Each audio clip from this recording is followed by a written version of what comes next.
భారతీయ పురాణాల లోతుల్లో దాగి ఉన్న అరుదైన రహస్యాలు అవి.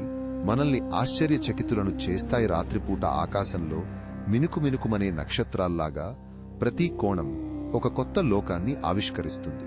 కృష్ణుడు తన శిష్యుడు ఉద్ధవుడికి భగవద్గీత వలెనే తన చివరి రోజుల్లో ఆత్మజ్ఞానాన్ని ఉపదేశించాడు. ఇది ఉద్ధవ గీతగా ప్రసిద్ధి. విష్ణువు కూర్మావతారంలో సముద్రాన్ని మథిస్తున్నప్పుడు అతని వీపుపై ఉన్న మందర పర్వత భారంతో ఏర్పడిన నొప్పిని ఉపశమనం చేయడానికి శివుడు వదిలిన స్వేద బిందువు నుండే శంఖుడి జన్మించింది. పాండవులలో ఒకరైన సహదేవుడికి భవిష్యత్తును ముందుగానే చూడగల శక్తి ఉండేది. కాని కృష్ణుడు యుద్ధధర్మాన్ని కాపాడటానికి దానిని ఉపయోగించవద్దని నిషేధించాడు.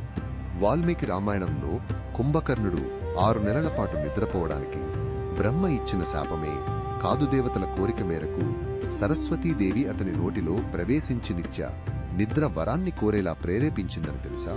గంగాదేవి భగీరథుని వెంట భూమికి రాకముందు ఆమెకు మకర వాహనం మొసలి ఉండేదని, దానిపై కూర్చొని ప్రయాణించేదని పురాణాలు చెబుతాయి. ఇది నదికి ఉన్న జలచరాలతో ఉన్న అనుబంధాన్ని సూచిస్తుంది. త్రిమూర్తులు దుర్గను సృష్టించడానికి కారణం మహిషాసురుడిని సాధారణ పురుషులు సంహరించలేరనే వరం ఉండటమే కాదు, స్త్రీ శక్తికి ఉన్న అపారమైన ప్రాధాన్యతను లోకానికి చాటి చెప్పడానికే.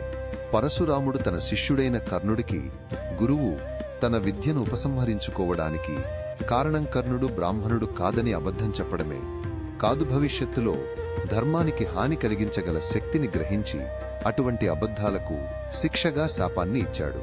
బ్రహ్మదేవునికి 5 తలలు ఉండేవని, కాని ఒకసారి శివుడు తన కోపాగ్నితో ఒక తలను తెగనరకగా అప్పటి నుండి బ్రహ్మ చతుర్ముఖుడిగా మారాడు. విష్ణువు దేవాసుర యుద్ధాలలో అలసిపోయినప్పుడు ఆయనకు విశ్రాంతినివ్వడానికి ఆదిశేషువు ఒక పుష్ప పల్లంగా మారిక్షీర సాగరంలో తేలియాడుతూ ఆయనను లాలిస్తున్నాడని కొన్ని కథలు చెబుతాయి. ఋగ్వేదంలో అశ్వినీ దేవతలు అనే కవలలు వైద్యానికి, ఆరోగ్యం, ఉదయపు కాంతికి అధిపతులుగా పూజింపబడ్డారు. వారు అంధులకు చూపునిచ్చేవారు, వృద్ధులకు యవ్వనాన్ని ప్రసాదించేవారు. ఎలాగైతే ఒక సూర్యరశ్మి రోగాన్ని పోగొడుతుందో. ఈ అద్భుతమైన రహస్యాలు మీకు నచ్చాయా? ఇంకెన్నో పురాణ విశేషాలను తెలుసుకోవడానికి వెంటనే మా ఛానల్ని సబ్స్క్రైబ్ చేసుకోండి.